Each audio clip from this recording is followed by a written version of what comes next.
सुप्रभात बच्चों। हिंदी की कक्षा में आप सबों का हार्दिक अभिनंदन।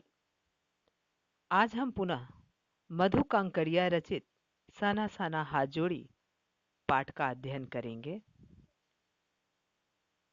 लेखिका जब महानगरों की भाव शून्यता, भाग दौड़ और मशीनी जीवन से शहर के भाग दौड़ और मशीनी जीवन से जब उब जाती हैं, तो दूर दूर की यात्राओं पर निकल पड़ती हैं।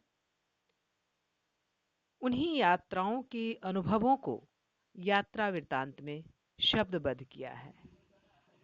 इस लेख में भारत के सिक्किम राज्य की राजधानी गंगटोक व उसके आगे हिमालय की यात्रा का वर्णन किया गया है।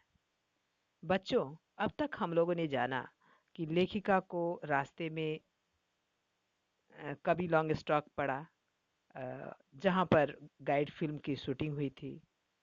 नॉर्गे ने यहाँ के बारे में बताया कि यहाँ स्थानीय जनजाति लेप्चा और भूटिया में लंबे झगड़े के बाद शांति वार्ता का ये यहाँ पर कविलोंग स्टॉक में ये शांति वार्ता का शुरुआती स्थल है। रास्ते में लेखिका ने कुटिया के भीतर एक प्रेयर व्हील देखा, जिसके बारे में नॉर्गे ने बताया कि इस प्रेयर व्हील को घुमाने से सारे पाप धुल जाते हैं।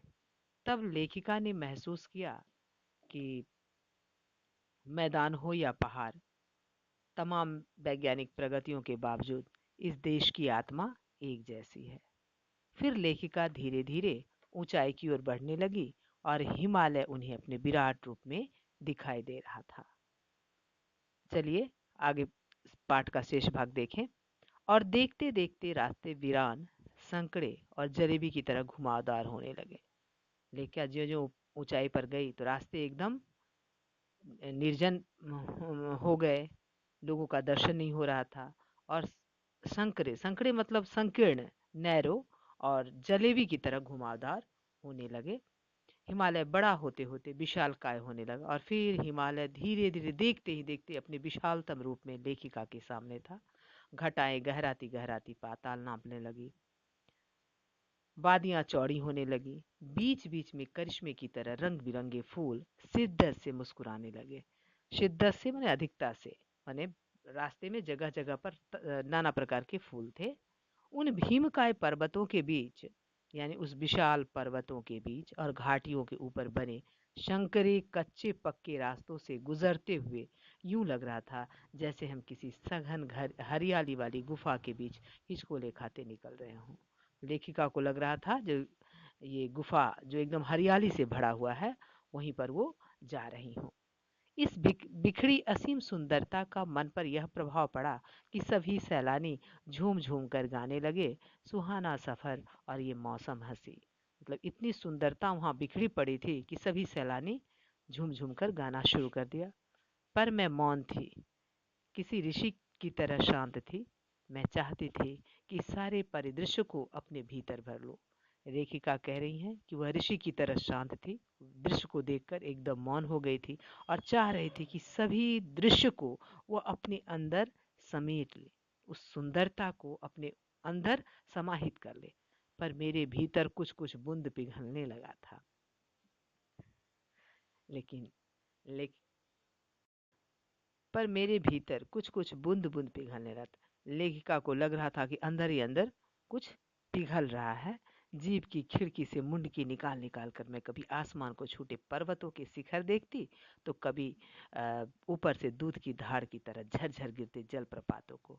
लेखिका उस विशालकाय पर्वतों को देखती, तो कभी वहां से ऊपर से पर्वत से गिरते हुए झरनों को, जो दूध की धार की तरह वो स्वच्छ और सफ़ेद लग रहे थे। तो कभी नीचे चिकने चिकने गुलाबी पत्थरों के बीच इठला इठला कर बहती चांदी की तरह कौंध मारती बनी ठनी तिस्ता नदी को। और वहाँ पर तिस्ता नदी बहुत ही वहाँ पर खूबसूरत था, चांदी की तरह उसकी जल हिलोड़े ले रही थी। उस सुंदरता को देखकर लेखिका भाव विभोर हो गई थी। सिलीगुड़ी से ही हमारे साथ थी यह तिस्ता नदी। तिस्ता नदी की शुरुआत हो जाती है सिलीगुड़ी से ही, पर यहाँ उसका सौंदर्य पराकाष्ठा पर था। और यहाँ पर तिस्ता नदी का सौंदर्य देखते ही बनता था। बहुत ही खूबसूरत, इतनी खूबसूरत नदी मैंने पहली बार देखी थी। लेखिका इस तिस्ता नदी के बारे में कह रही है कि पहली बार उन्होंने इतनी खूबसूरत नदी देखी। मैं रोमांचित थी, पुलकित थी, चिड़िया के पंखों की तरह हल्की थी। लेखिका कह रही है कि वो एकदम रोमांच से, उसकी सुंदरता, वहाँ की सुंदरता को देखकर, तीस्ता नदी की सुंदरता को देखकर बहुत ही पुलकित हो गई थी, रोमांचित हो गई थी। और लग रहा था कि जैसे कि अब वो चिड़िया की पंख की तरह हल्की हो गई थी, क्योंकि वह उबाऊ जीवन, जो शहर की भागदौड़ और मशीनी जीवन से उभी हुई थी, यहाँ आकर उनका मन एकदम चिड़िया के पंखों की तरह हल्का हो गया था। चलिए बच्चों, आगे देखिए। अ, मेरे नगपति मेरे विशाल, मैंने हिमालय को सलामी देनी चाहिए। लेखिका करिए नगपति, नगपति हाँ हिमालय का पर्यायवाची हुआ। कह रही हैं लेखिका हिमालय की सुंदरता को देखकर कि वह उसे जैसे लग रहा था कि सलामी देना चाह रही थी कि तभी जीप एक जगह रुकी। खूब ऊंचाई से पूरे बेग के साथ ऊपर शिखरों के भी शिखर से गिरता फेन उगलता झरना। उन्होंने देखा कि ऊपर से बहुत जोर से फेन उगलता हुआ, सफेद फेन उगलता हुआ झरना है। उसका नाम था सेवन सिस्टर्स वाटरफॉल। फ्लैश चमकने लगे। सभी सैलानी इस खूबसूरत लम्हों की रंगत को कमरे में कैद करने में मशगूल थे। इस प्रकार सभी लोग जो सैलानी वहां गए थे, वह उस दृश्य को अपने कमरे में कैद करना चाहते थे। इसलिए उसने कैमरे में उस दृश्य को लेने में मशगूल हो गए। चलिए बच्चों, गृह कार्य गृह कार्य नोट करें। इस यात्रा वृत्तांत में लेखिका ने हिमालय के जिन जिन रूपों का चित्र खींचा है, उन्हें अपने शब्दों में लिखिए। दूसरा प्रश्न, प्रकृति के उस अनंत और विराट स्वरूप को देखकर लेखिका को कैसी अनुभूति हुई? आज के लिए इतना ही।